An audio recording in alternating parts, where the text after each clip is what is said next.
One of the biggest issues for voters this election cycle is the immigration and U.S. border protection. CBS reports about 2,000 migrants are leaving southern Mexico for the U.S. right now due to a lack of jobs and a delay in asylum appointments. About 40,000 migrants are currently stranded in southern Mexico as the Biden administration tightens border crossing and asylum policies. Now, both former President Donald Trump and Vice President Kamala Harris have been at odds about how to handle the issue. Listen.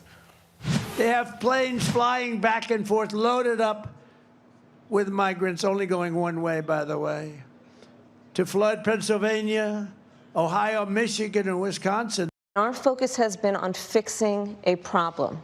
And from day one, then, we have done a number of things, including to address our asylum system. And Donald Trump, but let me just finish. Six Democrats voted against that bill. Learned about that bill and told them to kill it.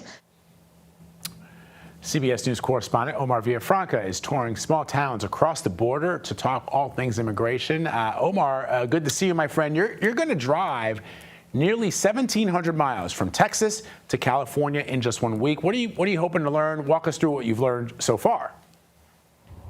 Well, we're hoping to see border communities up close and hear from them, from people and the elected leaders there. Because while people in D.C. and the campaign trail just can say one thing people on the border are telling me is they feel like their voice is not being heard. So we're going to go listen to them and see what they have to say. We already talked to the mayor of Laredo, Texas, several hundred miles away from where I'm at right now in West Texas. And he told us their big concern when it comes to immigration and border security is to make sure that the money keeps going through. All of the business that comes through. $320 billion worth of goods are passing to and from just in Laredo alone. That's a big concern. Now, Vlad, when I say that this border is big, this is kind of a big part of the area. It is vast. There is a lot of scrub brush out here. It's not the same as it is in New Mexico or in Arizona or in California. This part of West Texas is pretty bare, but we can continue this conversation. We're going to get back on the road, and I kind of want to show you what we're seeing out here on the road. Let me punch up my camera over here. See, you can hopefully see me here. All right, you may be able to see me getting in our car here, and hopefully you can hear me, Vlad. But what we've seen so far is this has a lot of CBP. I'm actually looking to my left. There's a Customs and Border Patrol vehicle. This area is covered with that, and also state DPS. Texas has something that's called Operation Lone Star, which basically has state troopers also being a second line of defense. But people here, they want to hear about immigration reform, no matter what party, and there are Republicans and Democrats down here that are going back and forth on this locally, but they want to see Congress do the work and have some sort of immigration reform, because one thing they agree on is a lot of people coming over is just too much and it overwhelms the communities. You know, one thing I'm struck by, Omar, is the fact that when politicians make pronouncements about towns, about communities, oftentimes when you're there yourself, in other words, you're talking to those individual residents, they tell you a very different story.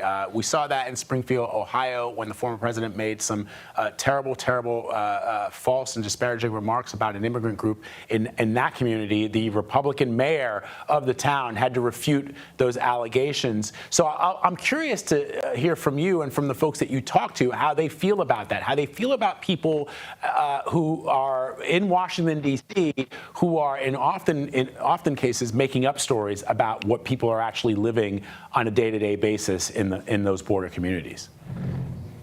One thing that they told me to a T, no matter who we were talking to, is that it is safe here. As a matter of fact, a lot of people are saying it's got no more crime than any other major city. Matter of fact, they say it's probably got less crime than major cities. And they say that is a huge misconception. It's safe. They say it's a great place to raise a family. There's a lot of culture. And mind you, I have been all across the U.S. Mexico border. Texas alone, U.S. Mexico border, roughly 1,900 miles. Texas has about 1,200 of those miles. And we're going to take you to some of those. But there's a lot of misconceptions. I'm glad you brought that up, because they're saying it's not an overrun Wild West town where, people are shooting guns in the middle of the street like it's the Wild West. They say it's not. It's safe. It's orderly. When there are surges, there are concerns because it eats local resources, not because it is a lawlessness and people have to lock their doors and worry. So that's a central theme we're hearing regardless of political party. I love that you're making that point, Omar. And you would assume nothing less from folks in this country, American citizens who understand that this country was built by immigrants. I would assume that even people in those border communities would understand that. Of course, there are issues. Of course, it eats into resources. Of course, our taxpayer dollars oftentimes go to helping people who are crossing the border, even those who are crossing the border illegally, and that chips away at our own national infrastructure for people who are citizens.